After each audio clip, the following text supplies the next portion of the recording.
예수 그리스도를 믿고 하나님의 자녀가 된 우리는 모든 민족이 예수 그리스도의 제자가 되기까지 최선을 다해서 복음을 전하는 그 믿음의 성도들이 다 될 수 있기를 주님의 이름으로 축복합니다. 선교 인도에서 사역을 하고 있는 미국 선교사들 가운데 유명한 와일더 박사가 있습니다. 한 번은 인도에 미 해병 부대가 도착했는데 인도에서 사역을 하고 있는 선교사들과 믿지 않는 이 해군 장교들이 한 팀이 돼서 식사를 하게 됐다고 합니다. 식사를 하고 있는데 그들 가운데 그리스도를 잘 믿는 사람도 있지만 예수를 믿지 않는 사람들도 있는데 그 중에 장교 한 사람이 이렇게 얘기를 하는 것입니다. 아니, 선교사님들 여기까지 와서 일할 필요가 있습니까? 선교는 미국에서나 하면 되지 인도인들까지 기독교가 필요할까요? 하고 묻는 것이었습니다. 이 말을 들은 와일더 선교사가 자리에서 벌떡 일어나서 그 장교에게 다가가서 그에게 정중하게 이렇게 질문을 했다고 합니다. 장교님, 당신의 사령관이 오늘 밤 당신에게 군함을 가지고 당신의 소대를 이끌고 콘스탄티노플을 향해서 떠나라고 말하면 어떻게 하겠소? 라고 했더니 그 장교가 사령관님의 명령이라면 순종하고 떠나야지요 라고 대답했습니다. 와일더 선교사가 말하기를 장교님, 복음의 사령관이신 예수님께서 명하셨으니 나는 주님의 명령에 순종해서 여기 인도에 와 있는 것입니다 라고 대답했다고 합니다. 여러분 어떻게 생각하십니까? 본문은 부활하신 예수님께서 갈릴리에 나타나셨을 때 제자들에게 최후의 명령을 주신 내용으로 마태복음에서만 독특하게 보이는데 우리는 흔히 위대한 명령으로 여기고 또한 베드로의 위대한 신앙 고백과 내용이 대등한 말씀이다라고 생각합니다.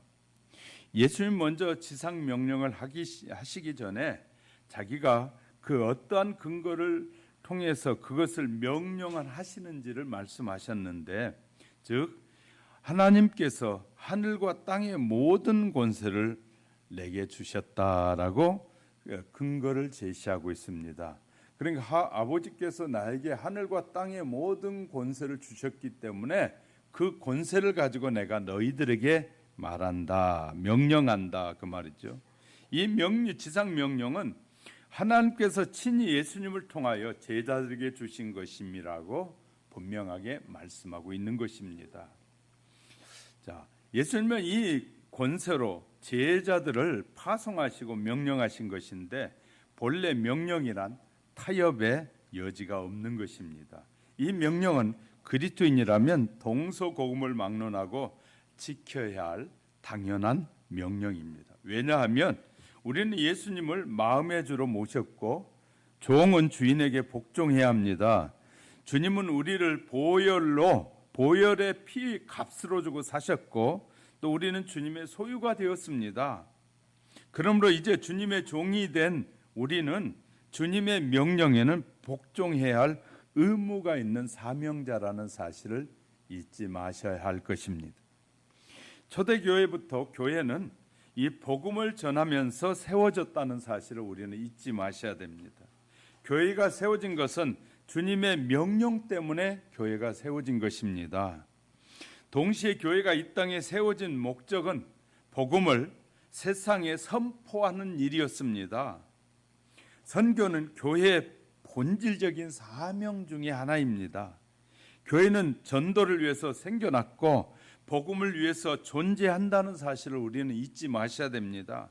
그러면 예수 그리스도를 믿는 우리가 어떻게 복음을 전해야 하는지를 오늘 좀 더 말씀을 통해 살펴가는 사이에 저와 여러분 속에 선교에 대한 큰 의미가 가슴에 새겨지는 그런 은혜의 시간이 되시기를 주님의 이름으로 축복합니다. 첫째는 너희는 가서 모든 족속으로 제자 삼으라. 본문 18절에서 모든 족속으로 제자를 삼아 아버지와 아들과 성령의 이름으로 세례를 주라라고 명하셨습니다. 결코 복음은 특정 지역이나 특정 집단이나 특정 민족에게 그들만 위한 것이 아니라는 사실입니다. 세계적이고 우주적이면서 또 이 명령은 쉬면 안 되는, 다시 말해 지체돼서는 안 되는 명령이라는 사실입니다. 복음의 대상은 먼저 유대인에게 제한이 있는 것이 아닙니다. 유대인과 이방인 담장의 허물이 무너졌다는 것이죠. 모든 민족을 제한 없이 복음을 들을 수 있게 되었다. 구약 시대에는 유대인들에게만 복음이 전해졌다면 이제는 모든 민족에게 복음이 전해져야 될 그런 분명한 사명이 주어졌다. 그래서 모든 족속은 아직 믿지 않는 이방 민족까지를 포함하고 있는 것입니다. 그리고 제자로 삼는다라는 말씀은 가르치고 훈련시킨다는 뜻으로 개인적인 믿음뿐만 아니라 교회적으로 조직화되어야 한다라는 사실을 가르쳐주고 있는 것이에요. 아버지와 아들과 성령, 즉 삼위의 이름으로 세례를 받는 자는 성부 하나님을 창조주와 이 섭리자로 인정하고 의지하는 것이고, 또 성자 예수 그리스도를 우리의 유일한 중보자와 구세주로 믿는 것이며, 또 보혜사 성령이면 우리의 위로자로 고백하는 신앙을 갖는 것이다 라는 겁니다. 실제로 주님의 복음을 전파해야 하기에 제자들에게 사도행전 1장 8절에서는 예루살렘과 온 유대와 사마리아와 땅끝까지 복음을 들고 갈 것을 명령한 것이에요. 성도와 교회는 복음을 전해야 할 사명을 부여받은 것입니다. 그러나 전도는 성도의 의무고 책임이라고 할 수 있습니다. 교회는 예배드리기 위해 모이는 교회도 중요하지만 전도를 위해서 흩어지는 교회도 또한 되어야 한다는 뜻입니다.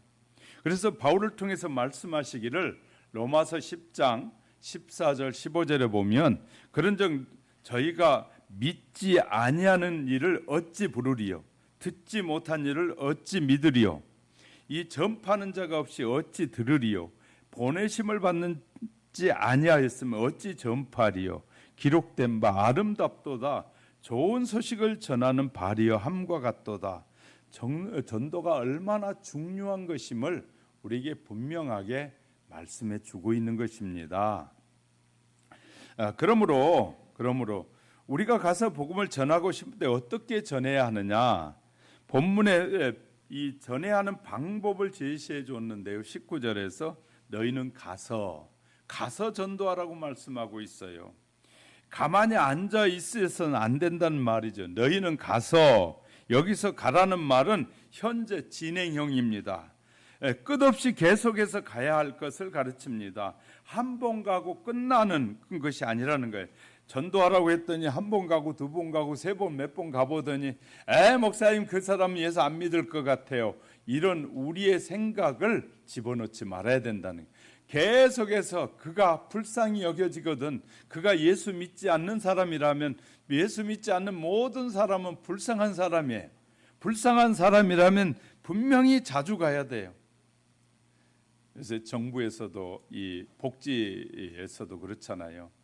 어려운 사람이라고 한 번 먹을 거 갖다 주고 1년이고 2년이고 안 가고 끝나버리는 거 아니잖아요. 한 번 준 사람 뭐 하게 돼요? 계속해서 갖다 줘야 되잖아요. 계속해서. 그래서 요새는 이제 밥을 배달하는 사람 매일 이렇게 밥을 배달해 주고, 토요일이면 주일 것까지 배달해 주고 그러잖아요. 다시 말해서 불쌍한 사람에게는 계속 가야 되는데, 예수를 믿지 않는 모든 사람은 우리는 불쌍한 사람이에요. 무엇이 불쌍하냐? 돈이 없는 것이 불쌍하고, 명예가 없는 것이 불쌍하고, 집이 없는 게 불쌍하고, 차가 없는 게 불쌍한 것이 아니라 예수를 모르는 것이 불쌍한 것이야. 예수님을 떠나 사는 것이 불쌍하고, 예수님 외에 다른 것을 따라 사는 것이 불쌍한 것이라는, 할렐루야. 그러니까 성경을 우리가 제대로 이해하고 있으면 예수님을 모르는 사람에게는 변함없이 만날 때마다 수십 번 아니라 수백 번이라도 만날 때마다 예수 믿고 살아야 된다고 계속해서 증거하고 전해줘야 한다는 사실을 우리에게 분명히 말씀해 주고 있는 것입니다. 가서 전하라. 그러면서 주님의 명령에는 세 개 복음화가 함께 담겨져 있어요. 그래서 사도행전 1장 8절에서 오직 성령이 너에게 임하시면 너희가 권능을 받고 난 후에 예루살렘과 온 유다와 사마리아와 땅끝까지 이르러 내 증인이 되라 하시니라. 여기에서 예루살렘이 있고 온 유대와 사마리아 땅끝까지 있습니다. 이 명령에는 가까운 곳에서부터 먼 데까지 계속해서 나아가라 라는 말씀입니다. 교회에 모여서 하나님께 기도하고 하나님을 찬양하고 말씀을 받고 이 성령의 권능을 받아야 합니다. 어쨌든 성도는 모여야 합니다. 이 무슨 이유로도 모임을 포기해서는 안 됩니다. 모여야 은혜를 받고, 모여야 은사도 깨닫고, 모여야 축복을 받고, 모여야 사명을 받습니다. 그런데 모여서 자기들끼리 좋아하고 세상과 담을 쌓고 있으면 교회는 아무 의미 없는 교회가 되고 만다는 것입니다. 그렇게 된 교회는 세상에 있으나 마나한 존재가 되고 마는 것이죠. 주님을 믿는 사람들이 모였으면 다시 흩어져야 한다 그 말이죠. 교회는 불러 모은 사람들을 훈련시켜서 세상을 향하여 흘려 보내야 한다는 말입니다. 주님의 제자된 그리스도인이 세상에 나가서 무엇을 해야 할까요? 복음을 전해야 합니다. 말로도 전해야 하지만 생활의 습관으로 이 직간접적으로 그리스도의 증인이 되어야 한다는 말이죠. 그리스도인은 주님의 편지가 되어서 향기를 보여주고 향기 속에 그리스도를 알아갈 수 있도록 우리는 그리스도의 향기의 삶을 살아야 된다고 말씀해 주고 있는 것입니다. 그럼 누구로 제자로 삼아야 하느냐? 19절에는 모든 민족을 제자로 삼아야 된다. 여기서 모든 민족은 누구든지 어디에 살든지 이 만 백성을 가르치는 것이에요. 기독교는 특권주의를 배게 갑니다. 복음을 듣지 못한 자라면 어느 나라 누구든지 상관하지 않고 복음을 전하라고 우리에게 말씀하고 있는 것입니다. 이것은 곧 기독교가 세계적인 종교라는 사실을 보여주는 말씀인 거예요. 제자로 삼아 오늘 우리에게 주신 예수님의 지상명령의 핵심은 제자 삼는 일입니다. 그래서 본문은 5개의 동사로 이루어져 있는데 가라, 제자 삼으라, 세례 주라, 가르치라, 지키게 하라. 이에서 이 5가지 중에서 주동사가 제자로 삼는 것입니다. 제자 삼는 것이 가장 핵심의 동사예요. 이렇게 제자 삼는 일이 귀하다는 사실을 우리에게 말씀해 주고 있는 것입니다. 신약 성경에서 그리스도인이라는 말은 불과 7번 정도 나오지만 제자라는 말은 무려 334번이나 나옵니다. 그만큼 전도가 중요하다는 말을 우리에게 말씀하고 있는 것입니다. 영국의 최고의 요리사인 제이미 올리버가 내 삶의 절반은 일이고 나머지 반은 봉사입니다. 저도 돈 많이 벌어 일찍 은퇴, 편하게 살아가는 방법을 알지만 나처럼 운 좋게 성공한 사람이면 누구나 사회에 뭔가를 돌려주어야 하는 것 아닐까요? 라고 그가 말했어요. 그는 4살 때 아버지에게 요리를 배우기 시작하면서 오직 한 길만 걸었어요. 대학에도 요리에 관련된 학과에 갔고 졸업 후에 요리사로 일하던 도중에 레이키드 세프라는 TV 요리 프로그램을 맡게 되면서 대성공을 거두어서 백만장자가 됐습니다. 20대 부와 명예를 모두 얻었지만 그는 그것을 다른 사람을 위해서 사용하기 시작했는데 먼저 불우한 청소년들에게 꿈을 심어주기 위해서 이 피프틴이라는 레스토랑을 차린 후에 이 방황하는 청소년들 15명을 뽑아서 직접 가르치고 요리사를 키우기 시작했다는 것이에요. 6개월마다 새로운 지원자를 받아서 계속해서 청소년들에게 요리의 꿈을 심어주는 그에게 감격해서 많은 사람이 앞을 다투어서 예약을 하기 시작했는데 예약이 6개월을 기다려야 될 정도로 성황을 누리고 있다고 합니다. 그리고 그는 학교 급식의 문제에 눈을 돌려서 아이들에게 건강을 전혀 생각하지 않는 정부의 급식 정책에 실망해서 자신의 사비를 털어서 그리니치 지역에 학교 급식을 개혁하기 시작했습니다. 5억 원이 넘는 돈이 들어갔지만 개의치 않고 그는 노력으로 사회적인 이슈가 되기 시작했고, 마침내 영국 정부에서도 2005년도에 학교 급식과 매점에 정크푸드를 모두 추방하게 만들었다는 것이에요. 그는 제자 삼는 것은 단순히 가르치는 것이 아니라 그 사람을 책임지는 것이다 라고 쓰고 있어요. 교회에 데려오고 복음을 전하는 전도를 넘어서 그가 다른 사람을 낚는 어부가 될 수 있기까지 그 영혼을 책임지는 것이다 라고 말하고 있어요. 많은 사람을 주님의 제자가 되게 한 사람 중에 한 사람이에요. 성경은 모든 민족이라고 말했어요. 유대인이나 헬라인만이 아닙니다. 이 동서남북에 흩어져 있는 모든 민족, 백인, 황인, 흑인 구별 없이 문명이든 야만인이든 뛰어넘어서 상정과 노예를 따지지 말고 남녀노소 구별 없이 모든 사람에게 복음이 전해져야 한다는 말입니다. 그리고 그들에게 세례를 주되 아버지와 아들과 성령의 이름으로 세례를 베풀고, 이 말은 나가서 전도를 해서 구원의 확신을 주고 그 표로서 세례 받기까지 잘하게 하라는 말입니다. 우리는 전도하라 그러면 그냥 데려다 주고 목사님이 이제 알아서 하세요 하고 갖다 맡겨버리는 사람들이 많이 있어요. 그런데 이 전도의 목적은 그 사람이 세례를 받는다는 말은, 예수 그리스도를 나의 구주로 고백하고 물과 성령으로 거듭나기까지, 다시 말해 그 사람이 거듭나서 또 다른 사람을 전도할 때까지 책임지는 것이 전도다, 선교다라고 우리에게 가르치고 있다 그 말이에요. 우리는 이렇게 그 영혼을 책임져야 한다는 사실을 우리에게 분명히 성경은 가르쳐주고 있다는 말입니다. 예를 들어볼게요. 아이를 낳으면 자립하기까지 양육해 주어야 하지 않습니까? 영적인 자립은 세례 받을 때까지 해주는 것이 영적 자립이에요.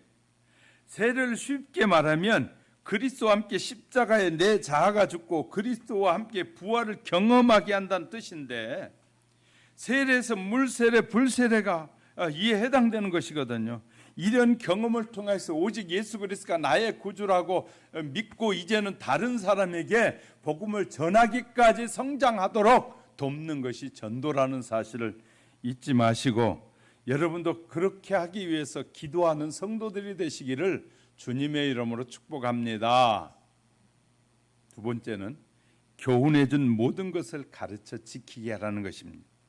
본문 20절에 가보면 내가 너에게 분부한 모든 것을 가르쳐 지키게 하라 라고 말씀하셨어요. 가르치는 것의 궁극적인 목적은 지키게 하는 거죠. 왜 가르치느냐? 왜 설교하느냐? 여러분이 말씀을 듣고 그 말씀을 지키게 하려고 설교하는 거예요. 지키라고 설교하는 거예요. 듣고 그냥 은혜 받았습니다라고 끝나라고 하는 것이 아니라, 은혜 받았다고 말하는 사람이라면 그 은혜대로 살라고, 그 말씀대로 살라고 설교하는 것이거든요. 바로 신앙생활은 이론이 아니고 실천이라는 말입니다. 군인을 훈련시키는 것은 전투에서 힘과 기를 길러주기 위해서 훈련을 시키는 거거든요. 선수를 가르치는 것은 경기를 치러내는 기술과 힘을 길러주는 것이 바로 선수를 가르치는 것이에요. 예수님의 제자를 양육하는 방법은 가르치고 지키게 하는 것이란 말입니다. 사람은 교육으로 성장하는 존재라고 할 수 있습니다. 교육은 대단히 중요하고 무섭습니다. 그래서 요새 젊은이들은 이 유교가 북침이냐 남침이냐 할 때 선생님들에게 교육받은 상당히 많은 젊은이들이 북침이요라고 말하는 학생들이 있어요. 이렇게 교육이 무서운 거예요. 그 북침이라고 생각하는 그 아이에게서 남침이라고 다시 바꾸려면 수십 년이 걸려야 되는 거예요. 수십 년이 걸려야 돼. 우리에게 이렇게 자유와 평안을 주고 이렇게 기쁨을 주고 우리 마음껏 살아갈 수 있도록 해준 이 자유로운 우리에게 이것이 잘못됐다고 말하는 수많은 사람들이 있잖아요. 생각하기 따라 다른 것이에요. 그렇기 때문에 교육이 너무너무 중요한 것이에요. 아마 이 수많은 사람들이 예수님의 제자들이 처음부터 대단한 사람들이 아니었습니까? 아니죠. 평균 이하의 밑도는 사람들이었어요. 제자들이. 그들은 직업만 보아도 어부였고 세리였습니다. 적어도 엘리트 계층은 아니었다는 사실을 알 수 있어요. 그런데 예수님께 3년 동안 동고동락하시면서 가르쳐 주었더니 당시의 엘리트들은 물론이고 로마의 권력까지도 그들을 두려워할 존재로 성장하게 됐다고 말이에요. 이렇게요. 놀라운 일입니다. 제자들이 3년간 들은 교훈을 가르치라는 것인데 예수님께서 가르친 교훈은 그대로 받아들여서 그대로 마지막까지 전하는데 교회의 사명이 거기에 있다는 말입니다. 복음을 전파하란 주님께서 우리에게 분부한 것을 가르쳐 지키게 하라는 것이에요.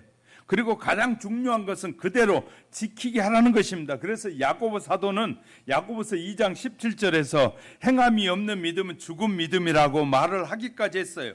그러므로 그리스도의 복음을 전파하고 하나님의 말씀을 가르치는 것도 중요한 일이지만 그 말씀을 실행에 옮기도록 하는 것은 더 중요한 일이다.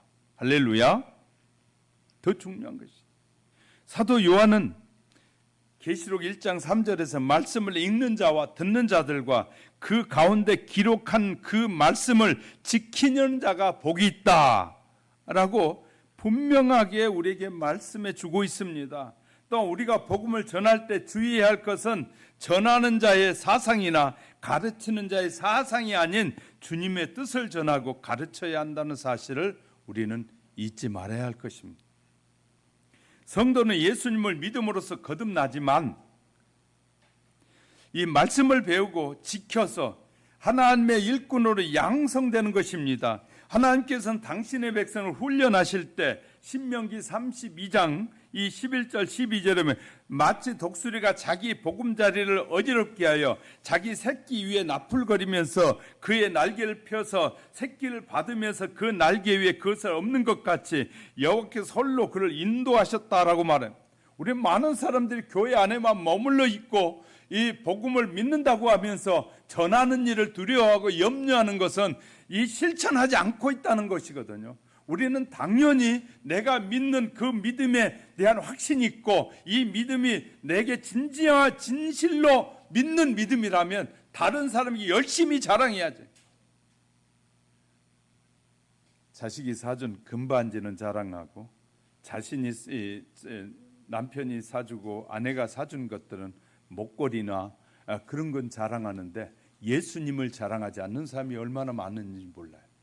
우리가 해야 될 것은 금은이 아니고 뭐 좋은 집에 사느냐 나쁜 집에 사느냐 좋은 차를 끌고 다니냐 안 좋은 차를 끌고 다니냐 세상에 뭐 대단한 명예를 얻었느냐 그것을 자랑하는 것이 아니라 오직 내가 구원을 얻고 영원한 나라에 들어가서 영원히 살게 된 이 축복을 늘 자랑해야 된다는 거예요. 할렐루야. 우리가 해야 될 이 자랑은 빼놓고 해야 할 자랑을 하지 않고 늘 만나면 쓰잘데기 없는 자랑만 한다는 거예요. 쓰잘데기 없는 자랑.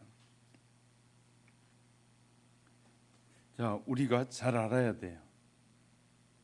예수를 믿는 사람이라면 교회 안에서만 머물러 있어서는 안 되고 예수를 믿는 사람이라면 친구를 만나서도 이웃을 만나 자신 있게 예수 믿고 천국에 갑시다. 내가 예수 믿는 이 예수를 당신이 꼭 믿어야 내 친구가 내가 너를 정말 좋아하는데 그 좋아하는 내 친구가 함께 천국에 가야 하지 않겠니? 하고 이렇게 우리는 뭐 해야 돼? 힘차게 자랑하고 전해야 된다 그 말이죠. 우리가 잘 아는 최정예 군인을 탄생하는 것이 아니라 훈련을 통해서 만든다라고 말합니다. 미국의 특수부대인 내비실, 델타포스, 한국의 UDT, 공수특전단 탄생하는 것이 아니라 훈련으로 만들어진다는 것입니다. 그래서 만들어지는 것이에요. 저와 여러분이 하나님의 말씀을 듣고 순종하면 우리가 하나님의 사람으로 제자로 만들어져 가는 거예요. 할렐루야. 우리가 순종하지 않으니까 제자가 안 되는 거예요. 그러니까 제자가 되려면 반드시 들은 말씀은 순종해야 됩니다. 천주교에서는 그래서 미사가 끝나면 반드시 사제가 가서 복음을 전합시다라고 하면서 신자들을 세상으로 파송해요. 우리 개신교회도 요새는 자꾸 시간을 단축하려고 보니까 예배 순서에서 자꾸 빼다 보니까 이런 걸 빼버렸어요. 그런데 개신교회 옛날 예배에는 이랬습니다. 마지막에 목사님이 축도하기 전에 이런 말을 했어요. 내가 너에게 분부한 모든 것을 같이 가르쳐 지키게 하라. 볼지어다 내가 세상 끝날까지 너희와 항상 함께 있으리라 라고 선포하고 난 후에 축도했어요. 이것이 빼먹은 거예요. 자꾸. 왜? 성도들이 싫어한다고 시간을 단축해야 되는데 예배 시간을 단축하자 뭐하자 하니까 지금은 설교도 1시간 한다 설교가 30분으로 줄이고 20분으로 줄이고 그러면서 그것이 설교 잘하는 설교라고 하고 그렇게 막 하는 것이 이 예배라고 자꾸 우리는 그런 상상에 빠질 사람들이 너무나 많이 있어요. 예배가 줄어야 좋다라고 생각하고 하나님이 좋은데 이 만남이 줄어드는 게 좋다고요? 정말 사랑하는 사람끼리는 하루 종일 있어도 뭐합니까? 좋잖아요. 사랑하는 사람 계속 가까이 있어도 좋은데 하나님의 말씀을 듣고 예배하는 일, 기도하고 찬양하면서 주님과 함께하는 일이 자꾸 줄어드는 게 좋다고 말하는데 목사가 아유 그래요 그렇게 해야죠. 그렇게 해야겠어요? 어떻게든지 늘려서 조금이라도 주님의 말씀에 순종하게 하기 위해서 더 기도합시다. 순종하기 위해서 찬양하고 감동이 되고 성령이 역사하도록 그렇게 해야 되지 않겠어요? 그래서 저와 여러분이 최종적인 목적은 예수를 닮는 제자가 돼야 되지 않겠냐고 말해요. 우리는 예배가 끝나면 다 끝났다고 생각해요. 그래서 목사에게 와서 예배 참석했다는 거 확인 도장 찍어가려는 사람들이 많아요. 큰 교회는 그런 교회 성도들이 많다고 그래요. 복음 전파를 위해서 새롭게 이 예배가 끝나면 이제는 다른 사람에게 내가 깨달은 말씀을 가르쳐 지키기 위해서 이제 다른 사람이 전하기 위해서 새로운 시작이란 말이죠. 새로운 시작. 만난 사람에게 복음을 전해야 됩니다. 말로 어려우면 미소로 복음을 전해야 되고 친절한 인사로 복음을 전해야 되고 양보하면서 복음을 전해야 되고 손해보면서 복음을 전해야 되고 이 사랑과 구제로 복음을 전하시기 바랍니다.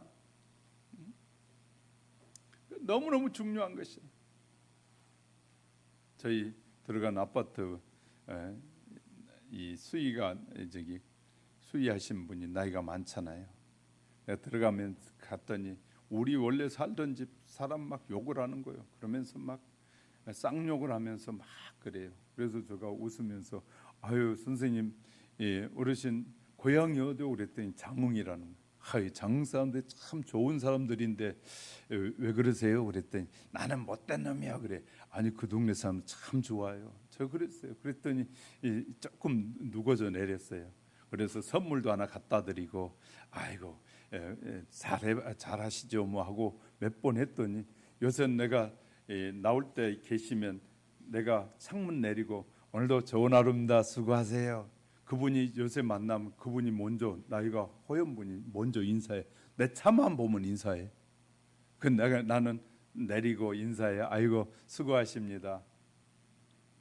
그 말을 다른 사람은 아무도 안 하는데 나는 그 말을 하니까 이분이 좋은 거예요. 그러니까 나만 보면 차만 보아도 벌써 앉았다가도 일어나는 나이 드신 분인데도 일어나가지고 들으라고 반기는 거예요. 우리가 어떻게 하느냐가 너무너무 중요해. 그분이 내가 목사인지 아닌지 아는지 몰라요. 지금도 난 말 안 했으니까. 그렇지만 하여튼 관계를 맺는 거예요. 좋은 인상을 그분에게 심어주고 다른 사람이 심어주는 거예요. 우리는 그러려면 손해볼 때가 있잖아요. 손해보는 것도 있을 거고 세상 말로 자존심 숙여야 될 때가 있을 거 아니에요. 그렇지만 우리가 예수 때문에 주님의 사랑을 전하고 그분이 내가 목사란 걸 알았을 때 그럴 거 아니야. 역시 목사님은 다르구나. 그럴 거 아니겠어요. 그러니까 우리가 어떻게 하든지 예수님의 좋은 부분을 예수 믿는 것이 좋은 것이고 예수 믿는 사람은 다른 사람을 이해하고 없는 것도 나눠주는 사람이다.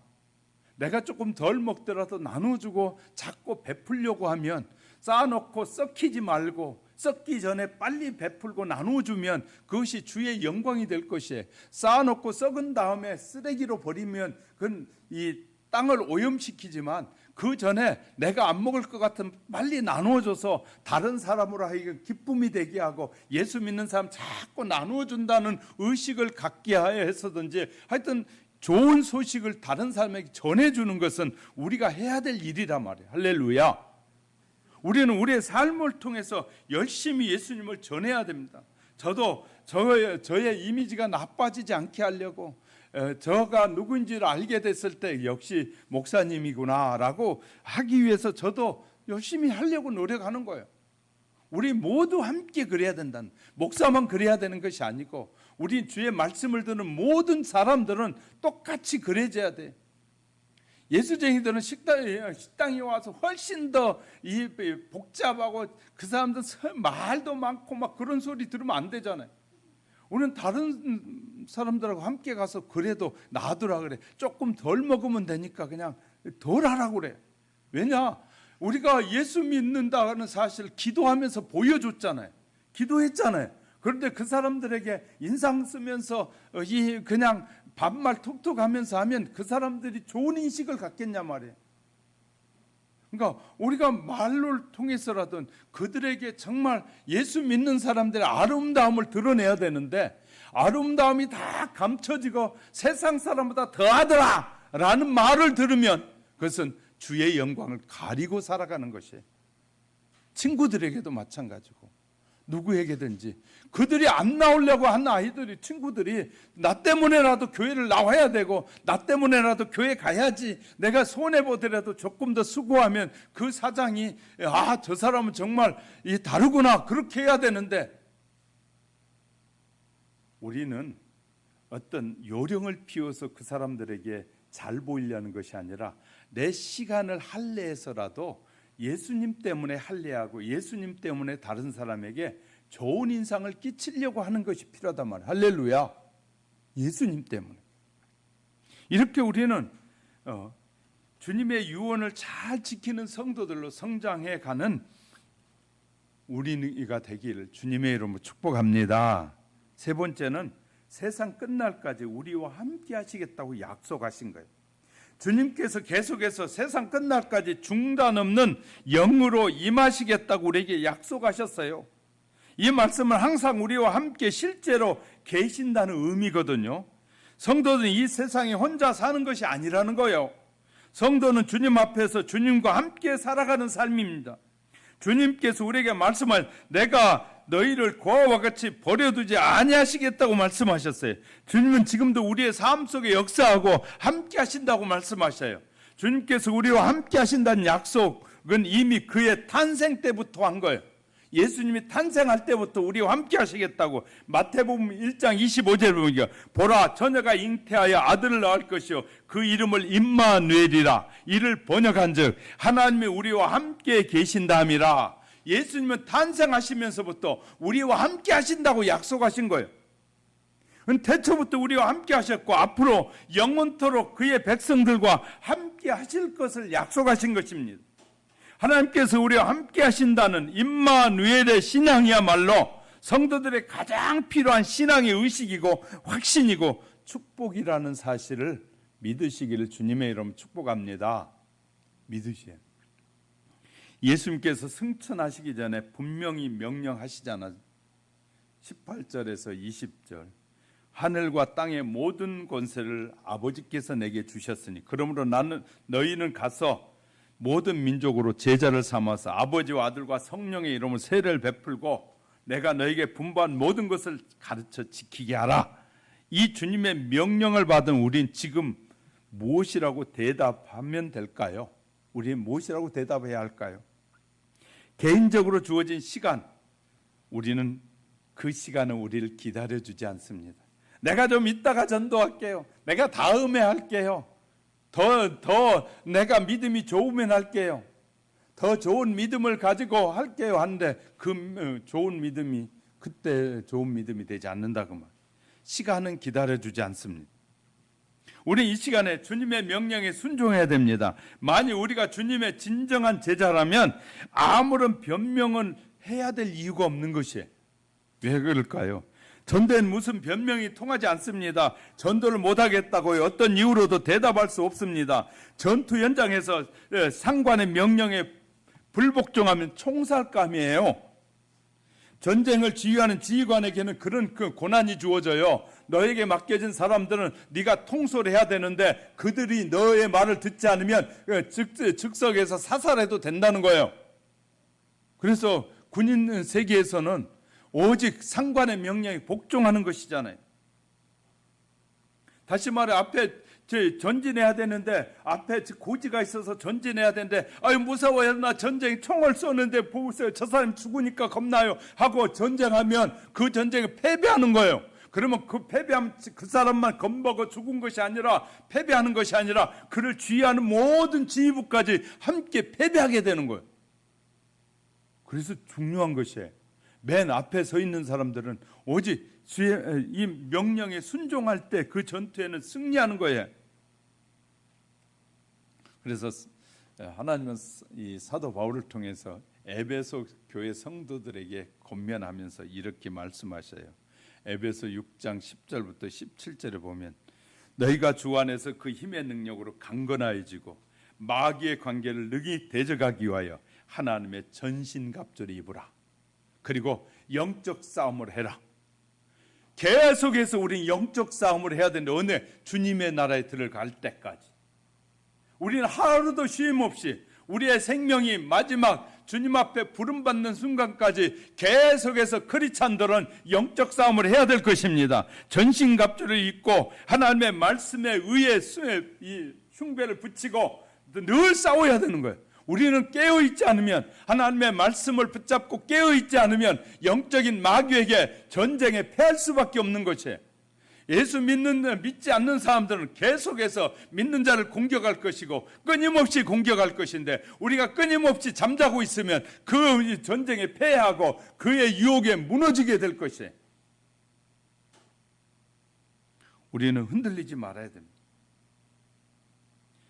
그래서 영적 전쟁에 늘 승리자의 삶을 사셔야 돼요.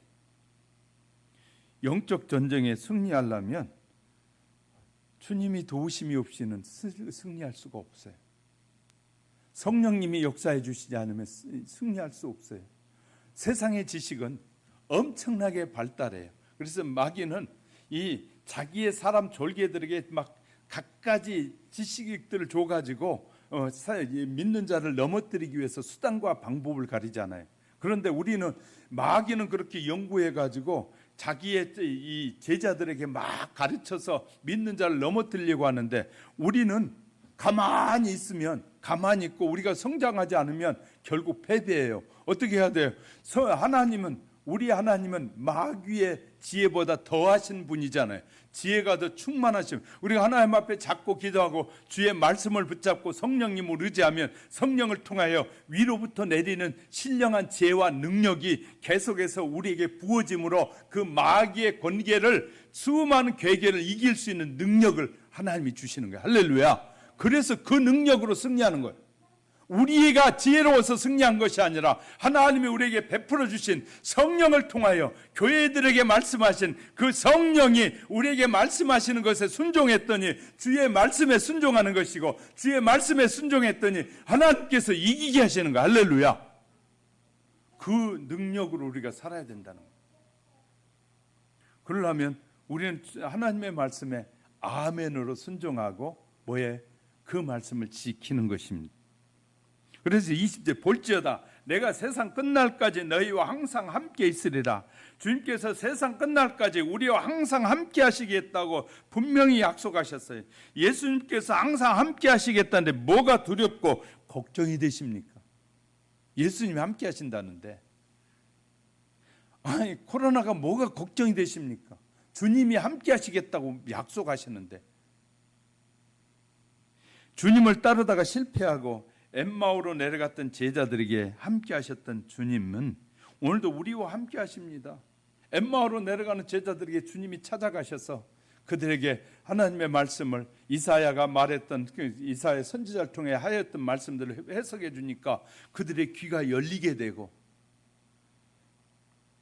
밤새 물고기를 실패하고 나서 밤새 물고기를 잡으려고 제자들이 가서 그물을 던졌는데 한 마리도 잡지 못했어요. 근데 그날 아침에 주님이 나타나셔서 오른쪽에 그물을 던지라 그래. 오른쪽에 분명히 고기가 없는데 주의 말씀에 순종하여 던졌더니 153마리라는 고기를 많이 잡았어요.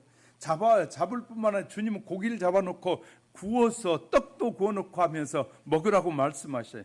우리가 주님의 자녀라는 확신이 있다면 주님은 늘 우리와 이렇게 함께 하실 것이라는 믿음을 가지셔야 돼요. 할렐루야. 늘 이렇게 함께 해주셔서 도와주실 거예요. 그러므로 우리는 증인된 삶을 살기만 살면, 우리가 그렇게 살려고 하면 주님은 늘 우리에게 가까이 오셔서 우리의 삶의 여정 속에서 역사하고 축복해 주실 거예요. 그러므로 우리 염려할 필요가 전혀 없는 것입니다. 걱정할 필요도 전혀 없습니다. 사랑하는 성도 여러분, 주님의 명령을 따라 복음을 전하고 승리의 면류관, 영광의 면류관을 받는 저와 여러분이 될 수 있기를 주님의 이름으로 축복합니다. 우린 그렇게 필요합니다. 말씀을 정리해 보려고 합니다. 예수님께서 본문 19절 20절에서 너희는 가서 모든 민족으로 제자로 삼아 아버지와 아들과 성령의 이름으로 세례를 베풀고 내가 너에게 분부한 모든 것을 가르쳐 지키게 하라고 하신 말씀에 근거해서 우리의 가족, 우리의 친척, 그리고 우리의 친구들, 우리 이웃에게 복음을 열심히 전해야 됩니다. 친구는 있다고 하는데 왜 친구들이 교회에 안 올까요? 내가 본을 보이지 못하는 건 아닐까요? 친구가 내가 믿는 예수님을, 친구가 내가 좋아하고 내가 사랑하는 주님을, 내가 믿는 주님을 친구가 안다면 그 친구는 당연히 나하고 친하다면 와야 되잖아요. 중요한 것이에요. 우린 중요한 걸 깨달아야 돼. 내가 믿는 예수님에 대한 확신이 있다면 가족들이 와야 되잖아요. 모든 가족이. 왜? 나는 천국에 가는데 우리 가족 중에 천국에 못 가는 가족이 생겨서는 안 되잖아요. 중요한 것이에요. 그러니까 내가 어떻게 살고 있느냐, 어떻게 본을 보이고 있느냐, 어떻게 내가 주의 말씀에 순종하고 있느냐, 우리 자신을 돌아보는 사이에 하나님께서 깨닫고 나도 어떻게든지 복음을 전해야지 하고 우리의 마음속에 다시 한번 다짐과 함께 복음을 힘차게 증언하는 증인의 삶을 사는 우리 모두가 될 수 있기를 주님의 이름으로 축복합니다. 축복합니다. 기도하겠습니다.